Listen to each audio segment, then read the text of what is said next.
What's the sweetest thing a kid has said to you? When I was in the 8th grade we had a little buddy in kindergarten where we accompanied them to church. It was a Catholic school, and also did activities with them.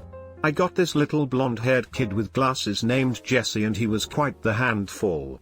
Didn't really seem to get along with the other kids and was always acting out. At first he was tough to try and keep in line, especially at church, but after a while he seemed to take a real liking to me and started listening. We started getting along great and had a lot of fun drawing and coloring together. One day I got to meet his mom before school started. She handed me a present. It was the latest Harry Potter book, and thanked me for being such a great buddy to Jesse. Apparently his dad left them and he took it really hard, which was why he was always acting out. She said that she noticed a change and thinks that me being so nice to him had a lot to do with it, because he would talk about me to her. Although the gift was coming from his mom and not him, to hear that I had such a positive impact on a little kid like that was such a fulfilling feeling. I helped someone get their pram down some stairs, and my son, who was about 4 or 5 at the, said, "You do nice things, Dad. Guarantee you someday he'll do the same for someone and think of you." Nice going. That they want to be like me, that was a sweet feeling, though I told them to try be themselves, not be like someone else.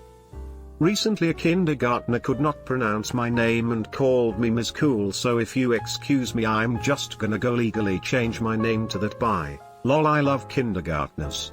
I miss being that age myself. Before COVID and 2020/ed up my life, back in January, we had a field trip to the zoo with all the juniors at my high school and elementary schoolers from the nearby elementary school. I was a buddy to a kindergartner and a 3rd grader from there, and on our way back we stopped at the elementary school. The teachers who were chaperoning gave us 15 minutes for the little kids to show us their classrooms and the school and such.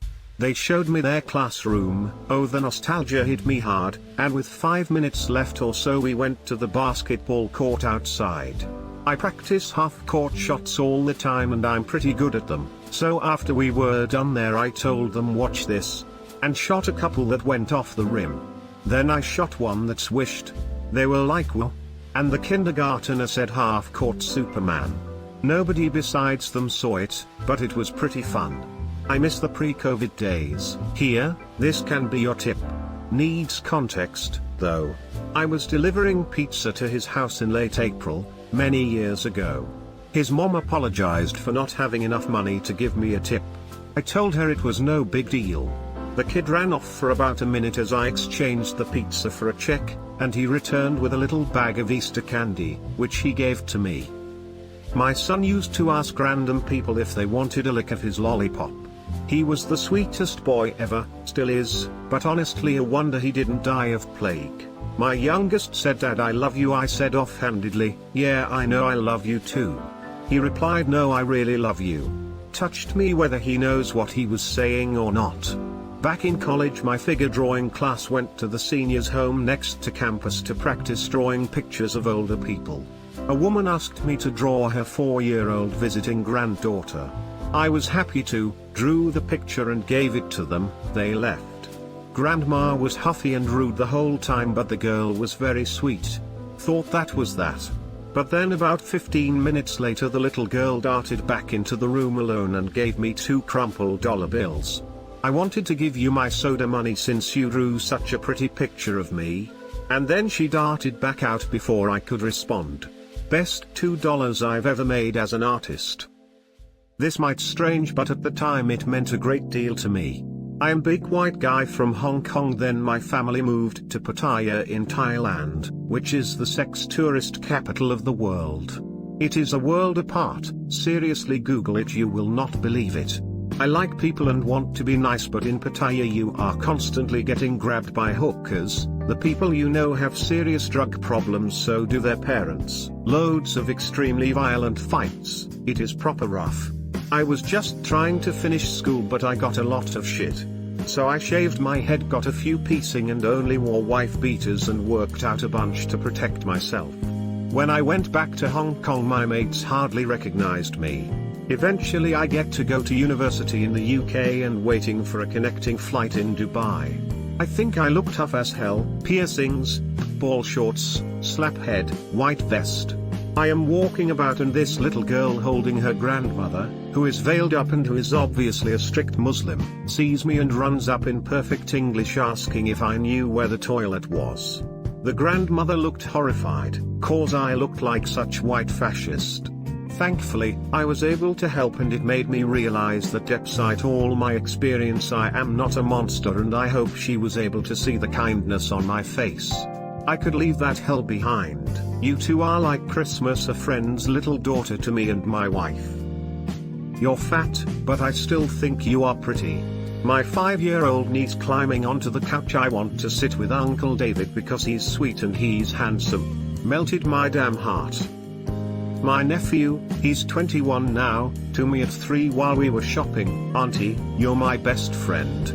When I told him the story years later he said, you still are. My daughter said, you're not fat, and suddenly all my little body issues didn't matter as much. Kids tell no lies. My mom fell a month or so ago and broke her leg. Had surgery shortly after and has been healing nicely. Monday night, she was rushed to the ER for chest pain. Initially they thought it was a heart attack, turned out to be a pulmonary embolism. She was in pain but only had to stay the night. My dad was pretty shaken, but he told me to head home as there wasn't much I could do for her. I came home and my 4-year-old runs up to me and gives me the biggest hug. He sees the I have been crying and the following conversation ensues. Son, daddy, what's wrong? Me son, Nana is in the hospital. She is okay but she might have to stay there for a day or so. At this point I start crying again. Son, daddy, don't cry. Be brave. Take deep breaths. I will get you a tissue. He runs to the desk, grabs a tissue for me. He then runs to the couch. Son, come sit with me, daddy. We can snuggle. He is turning out to be the sweetest little boy on the planet. My wife and I were both shared a glance for a few moments and silently nodded to one another. Sweetest thing to ever come out of his mouth. Your story made me tear up. When my son was about 2, he and my wife were singing The Wheels on the Bus. They were sitting in the other room going through all the verses, the driver on the bus, the babies on the bus, etc., with my wife singing the lyrics and my son providing the appropriate response for what the various things and people do and or say. They get to what is typically the last verse, the mommies on the bus say, shh, shh, shh, but instead of ending the song my wife adds a verse. From the other room I hear, my wife, the daddies on the bus say, my son, I love you. Still makes me tear up thinking about it. I'm not crying. This is wholesome. A kid at the gym asked me if I was Wolverine. Are you? I was the sweet kid. I saw a couple making out on the grass, picked a flower, tapped the woman on the shoulder and handed her the flower. I was 6. That's adorable, stealing his girl. My 4-year-old nephew said I can have his last chicken nugget. Little background info to clarify what is the sweetest thing. Just got out of jail after 145 days for a third-time possession charge. My best friend picked me up from jail and brought me to his house for a place to stay since I lost my apartment. His son is 9, and wanted to hear a story. So I told him the story of Arthas Menethil from World of Warcraft because I know it from the heart. I had to act dramatic while telling it. He told me, I wish you could tell me stories like that every day. I don't know why, but that little comment to me was the best and sweetest thing I've heard in so long. I worked at a middle school in my late 20s, and I was really stressing about getting older. A student, very earnestly, walked up to me and asked if I was a teacher or a student. I hadn't been a middle school student in 15 years, so it was a little ridiculous, but it made my whole week. I read that as you worked at a middle school when you were 20, so I thought you went to middle school when you were 5 lol. Not to me, but my little cousin used to have trouble saying my brother's name, Liam, so he would just call him Lemon. It was so adorable and sweet. My little sister couldn't say my name, so she would call me Jar. About the only similarity it has to my name is that it starts with J. Don't worry, she got smarter, qualified DMT now. My sweetest boy in class smiled back at me when I was reprimanding him on something he did and said, "You're especially like my mom." The good way. "Sorry, miss." My heart melted. When my 10-year-old stepdaughter asked if she can call me daddy.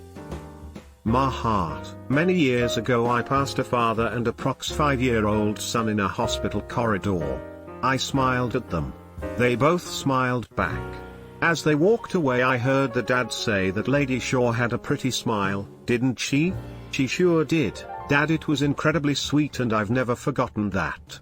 Mark Twain was right. You can live off a nice compliment for a long time. I got married at a courthouse, pandemic style, last month, and a little girl walked past us and asked her mom, "Why is that lady wearing such a pretty dress? She looks like a princess." Smile. It was an indirect comment. My teenage son had a friend over and my husband and I were having a dance party for two. The boys came upstairs and I tried to invite them in. Of course my son wanted nothing to do with it, but his friend, whom I know well, jumped right in. I later heard him tell my son that he wished his parents loved each other like his parents do. Happy but sad in this situation. I was wearing shorts and my niece looked at my stretch marks, I'm very insecure about them, and asked what they were, so I told her. Then she said, "Oh, I think they look really cool. They look like lightning bolts." Ever since then I've referred to my stretch marks as lightning bolts. That just triggered a memory of my late father and now I am laughing. My dad had his leg amputated and we were at an outpatient clinic at the hospital. This cute little girl comes skipping along and had the saddest look in her eye and said, "Oh my God. Where is your leg?" The mother looked so horrified and my dad and I just burst out laughing. I did something similar as a child to a Vietnam vet. My mother was horrified but the man was quite nice about it. He said, "You will never learn unless you ask questions." I was teaching 4 to 5-year-olds one year and I don't particularly like kids, but this one day I was having a bad time in my personal life and one of my students comes up to me, hugs me and says, "I love you, miss," and just walks back to the playground. Kids are wonderfully intuitive. I'm a woman who presents masculine, dude clothes and very short hair. I get harassed in public bathrooms all the time. Dirty looks to people calling me a pervert and threatening to call security if I didn't leave. So one day, I'm in the bathroom at Target. It was thankfully empty until I came out of the stall to wash my hands. This little girl walks in and just stares at me like I've grown a second head. I curtly ask, "Can I help you?" And she says back, "I really like your hair." Then smiles and goes into a stall. I left with tears in my eyes.